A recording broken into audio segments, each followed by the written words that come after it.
KPBS On Demand is supported by UC San Diego's Art Power, presenting cellist Joshua Roman, performing from his album Immunity, alongside music by J.S. Bach and more, Sunday, June 22nd at UC San Diego's Epstein Family Amphitheater. Reserve your tickets at artpower.ucsd.edu.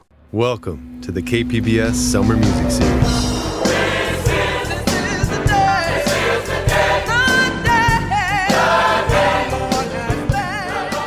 In this episode, we talk to Ken Anderson, the founder and director of San Diego's own Martin Luther King Jr. Community Choir, who talks about spreading the gospel around the world and funding scholarships for students. And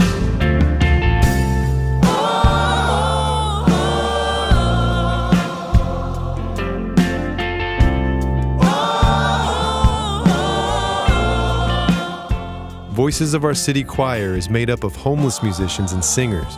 Executive Director Steph Johnson talks about competing on America's Got Talent and the transformative music they make. That's next. KPBS On Demand is supported by UC San Diego's Art Power, presenting cellist Joshua Roman, performing from his album Immunity, alongside music by J.S. Bach and more, Sunday, June 22nd at UC San Diego's Epstein Family Amphitheater. Reserve your tickets at artpower.ucsd.edu.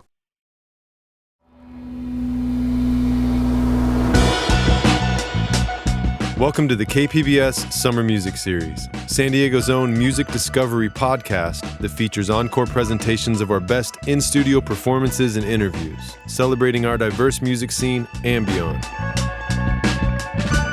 I'm your host, Kurt Kohnen. In hard times, music can soothe our worried minds, and there's nothing quite like gospel music to uplift the spirit.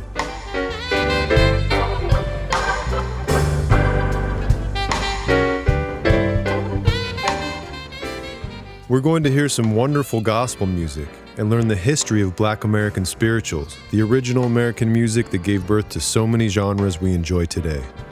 We'll be hearing music from San Diego's own Martin Luther King Jr. Community Choir, who since 1996 has been spreading the gospel around the world and funding scholarships for students. Midday Edition's Jade Hindmon spoke with founder and director of the choir, Ken Anderson. But first, we begin with their song, Rejoice and Be Glad.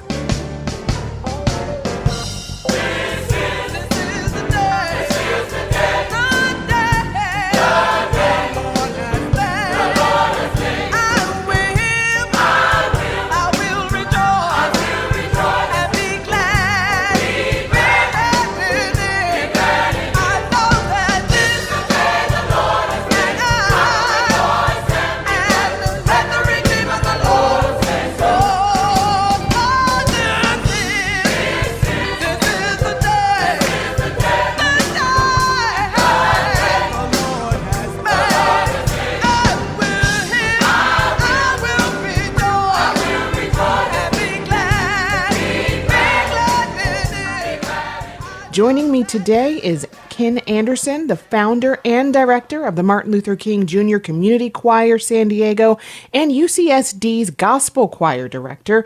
Ken, welcome. Thank you. Glad to be here. So you are the director and founder of the MLK Community Choir and a professor who teaches the history of Black music. Can you give us some history on Negro spirituals and tell us how important they are to American music? Well, sure. The Negro spirituals, songs that the slaves sung to communicate with each other how and when and where they were going to get away, opportunities of freedom. The songs, in the songs, you will find stories of the Jordan River, which is a code name for the Mississippi, the Ohio River, the Cincinnati rivers, and leaders in the Bible, even God and Jesus, Moses, other leaders in the Bible, code name for people like Harriet Tubman. These were leaders in the Bible, were code names for the abolitionists and other workers. They were Black, white, Hispanic, Asian, just Americans everywhere working together to help slaves get away to free states, to Canada. I even learned of some even escaping to Europe. And when they sang about going home or the promised land or Beulah land, pretty much any good destination, this was a code name for freedom. So in these songs, they were actually communicating. And through this system of communication, the Underground Railroad helped them to get away. Seek the Lord while he may be found. I heard the voice of Jesus say, come unto me and rest, lay down thy weary one, lay down thy head upon my breast. Who came to Jesus as I was, weary and worn and sad? I found in him a resting place, and he hath made me glad. Let the wicked forsake his way, and the unrighteous man his thoughts. Seek the Lord, come to Jesus today. The Negro Spiritual is also known as a code song, C-O-D-E. But not all of the songs were coded, because when she was a child, she was sold away from her brothers and sisters. And that's why she sang, he's got my brothers and my sisters in his hands. He's got the whole world in his hands. And when her baby was born, her baby was taken from her, sold to another plantation. And that's why she sang, he's got my little bitty baby in his hands. Got the whole world in his hands. Somehow or another, the slaves did come to an understanding that the churches in the South were abusing the Bible in order to justify slavery. So they didn't reject God, and they didn't reject the Bible. They just rejected their masters, their owners, those who were pro-slavery. So many of these songs, they were expressing faith in God.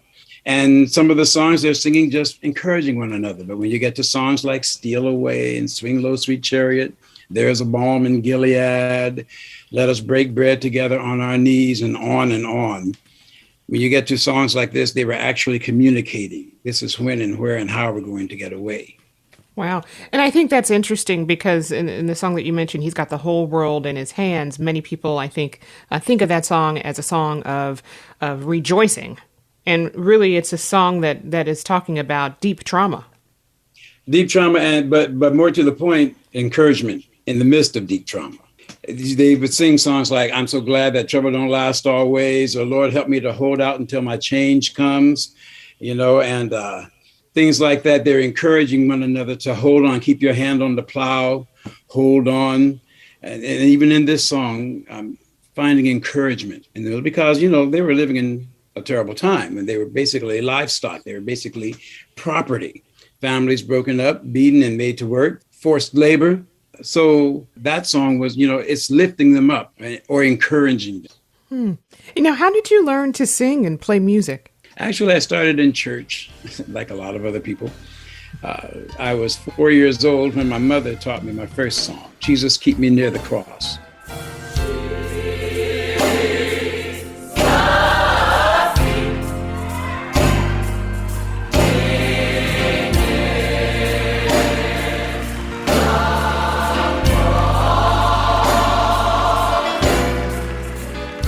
She taught me the melody, and I found the notes around the melody to make harmony with it because I remembered what it sounded like in church.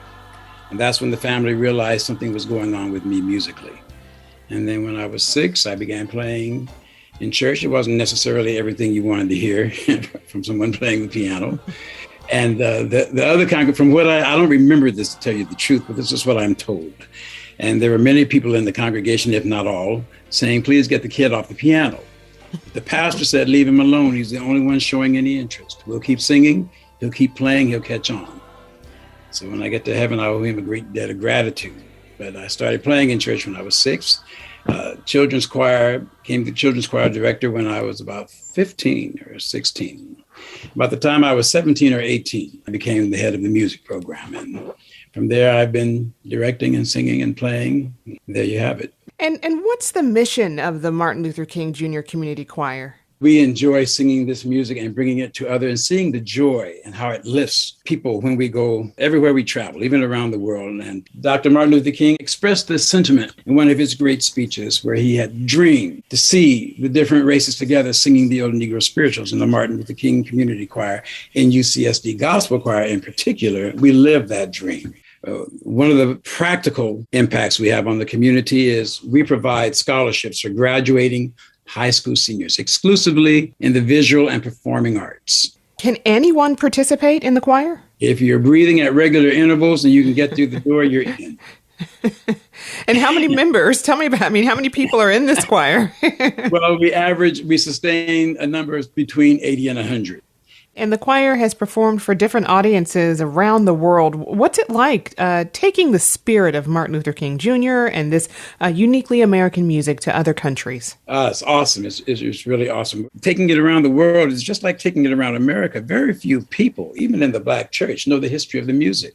So I always give the history of the music. I always educate on the music before we begin. If it's during the months of January and February where we're observing Martin Luther King's birthday or Black history, I'll give a more comprehensive, and some concerts actually have me lecture for a few minutes on it. So I can give them at least a history and understanding of where the music is coming from.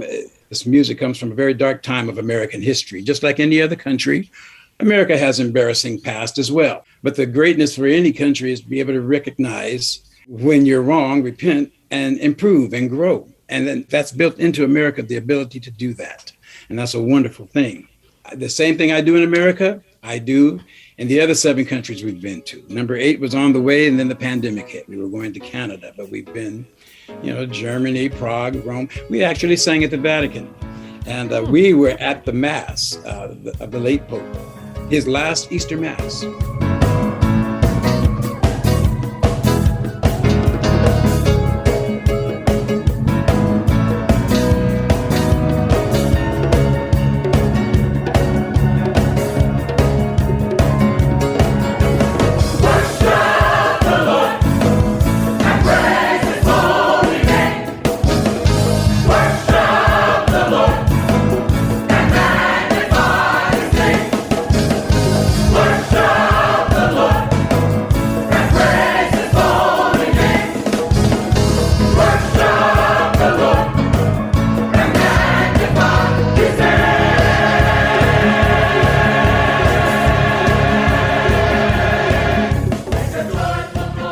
That was Worship the Lord by Martin Luther King Jr. Community Choir, San Diego.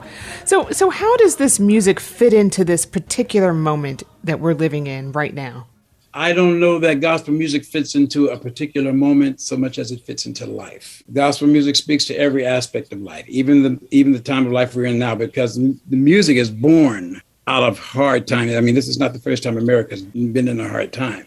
There are times when America seems to be doing very well, but there's always a part of America that's not doing so well. And so the music speaks to every part of life, whether you're rejoicing or you're sad, whether you're succeeding or you're failing and need to be encouraged to keep going. As long as you're alive, you can still make it, as long as you keep hope. It's very easy to lose hope because there's just a barrage of things that come at you. I mean, if you watch an hour's broadcast, you might get some good news towards the end. They saved the kitten from a tree or a puppy out of a pipe. And then, they kind of fake shuffle their papers while they smile and tell you to have a good night after they just told you the whole world is about to go under. And people are stressed out what's going on with the pandemic and what's going on with the government and what's going on overseas. And we haven't had time to talk about what's going on in their own homes and in their own lives and relationships and in their own hearts and minds. And so there's a lot in this world to stress you out, but there's also a lot in this world to be thankful for and to rejoice over. And just to know if you can just keep going, if you can just hold out till your change comes. And I've been speaking with Ken Anderson, the founder and director of the Martin Luther King Jr. Community Choir San Diego and UCSD Gospel Choir Director. Ken Anderson, thank you so much for joining us. Oh, thank you so much for having me. This was a pleasure.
Up next, more uplifting music from Voices of Our City Choir.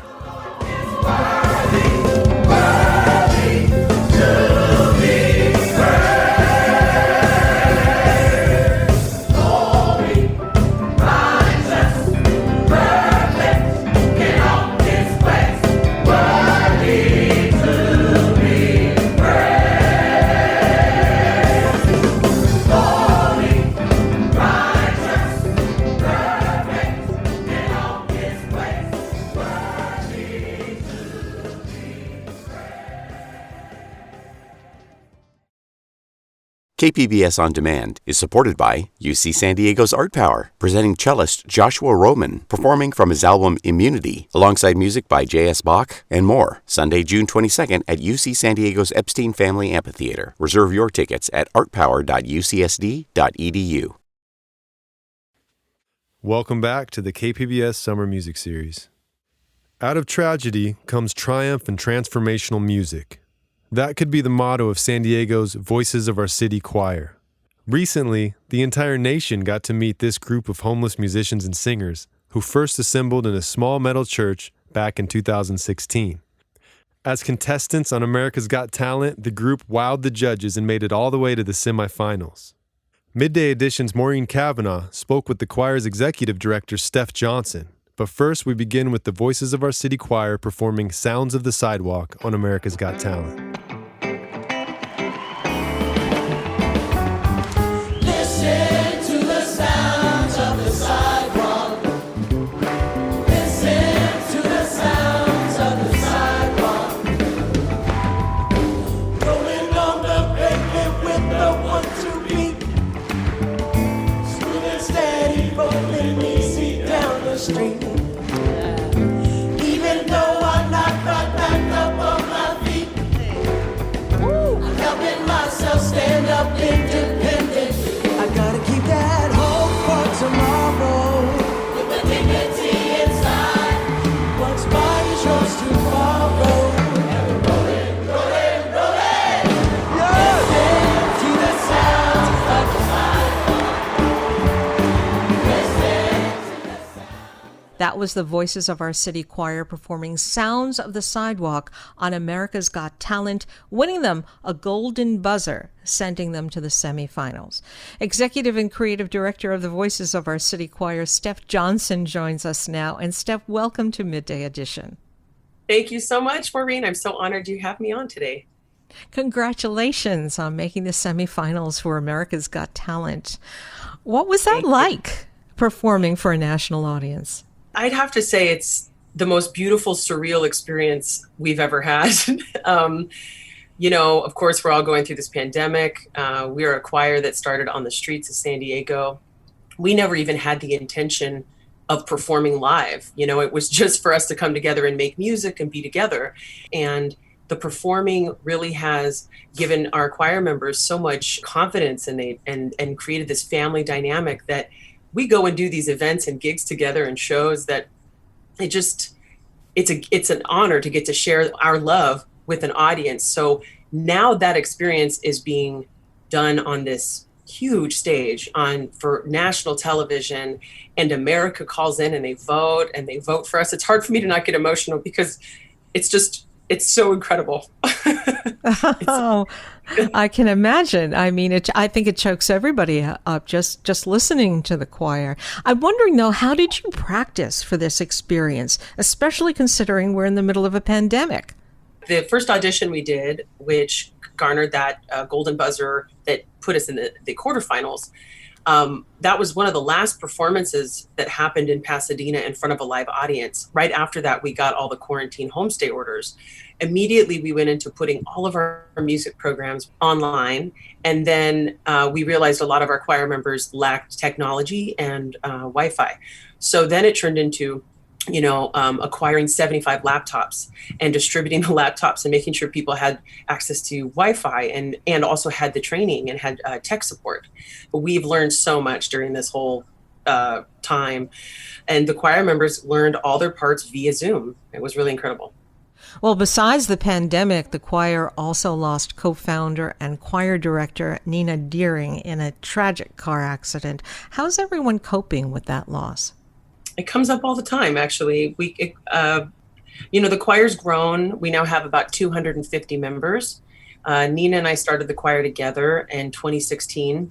Some of those original choir members are still involved, but she was with the organization for the first 2 years, and for the people who met her and knew her, it has been a really tragic loss. And we like to think that she's this angel and this omnipresent, force that's with us when we're doing these amazing things, because I know it's beyond her dreams, but she always held this really big vision for the choir. So she's with us in all these big moments for sure. Now, Voices of Our City has already made a tremendous impact on the people who've heard the choir and in the lives of the unsheltered people here in San Diego. Can you give us an idea of how the group has changed lives?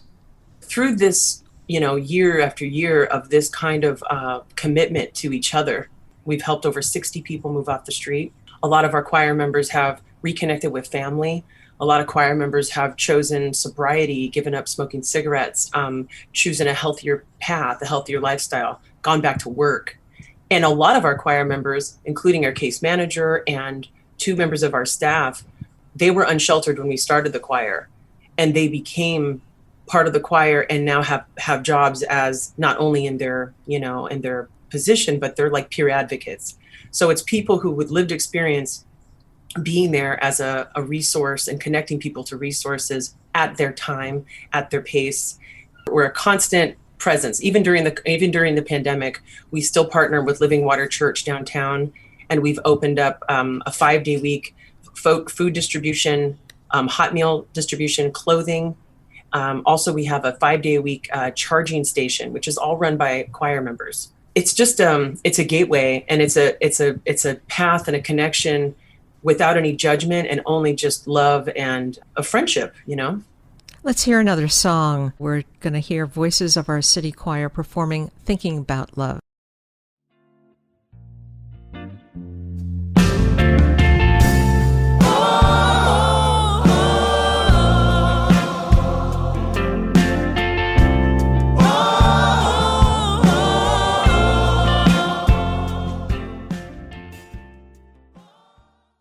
That was Thinking About Love, performed by Voices of Our City Choir. And I'm speaking with the executive and creative director of Voices of Our City Choir, Steph Johnson. What is the one thing that you would like people to see the next time they see someone on the streets of San Diego who is living unsheltered? What should we look for besides the fact, oh, that's a homeless person? Well, I wish that everybody knew when they see a person who's experiencing homelessness that person didn't do something to deserve to be there. There's a series of events that happen sometimes that are completely out of our control, and homelessness could happen to anybody. And if you're unable to feel that, if you're unable to see that, then I think it's important to strengthen your own empathy and your own ability to put yourself in a person's shoes. And if a person, as an example of what's going on, if a person is unsheltered for just a week or two, they are already suffering severe post-traumatic stress. And when you're in a struggle to survive, not just where can you use the restroom and where can you get water, but people are, you have to stay awake all night because people might steal your last belongings, or they may attack you. Or if you're a woman, they may attack you physically, sexually, and you have nothing and no way to protect yourself. If any of us experienced what an unsheltered person goes through every night, then I don't think homelessness would exist. I really don't. For members of the choir, Steph, what do you think has been the best part of this whole experience about being in the choir and getting this national recognition? Well, it's meant that we're able to help more people. We continue to serve about up to 1,000 individuals a week. We are, dreaming bigger and bigger, Maureen. We're like, maybe we can get a building, maybe we can have our own housing. I think the greatest thing from this whole endeavor that Nina and I started is that people feel better. People are getting better, and they it's led to housing, it's led to recovery. It's just. Now, when you win America's Got Talent, what are you going to do with the prize money? Well, I like the way you're thinking, Maureen. I think that we would keep putting it into the organization for sure. I think that there's a need for us here, and it continues to grow. And during COVID, we found new ways to reach out to people. So we would just continue and put it back into all of the programs that we offer. I've been speaking with the executive and creative director of the Voices of Our City Choir, Steph Johnson, who is a musician in her own right. And Steph, I want to thank you so much for speaking with us, and thank you for what you do. Thank you so much for having me. Thank you. Hopeful eyes searching, restless arms reaching. Wow. Our battles going down with chaos all around. And the mother reassures herself everything will be all right as she steps in rhythm to the sounds of the sidewalk. To the sound of the sidewalk. Come on, choir. Listen to the sounds of the sidewalk. Listen to the sounds of the sidewalk. Come on, America. Listen to the sounds of the sidewalk. Thanks for listening to the KPBS Summer Music Series. To catch a new episode every 2 weeks, subscribe wherever you get podcasts. And for performance videos and more great artists, visit kpbs.org/Summer Music Series. John Decker is Interim Associate General Manager of Content, Lisa Jane Morissette, Operations Manager, and Megan Burke, the Senior Producer. I'm Kurt Kohnen.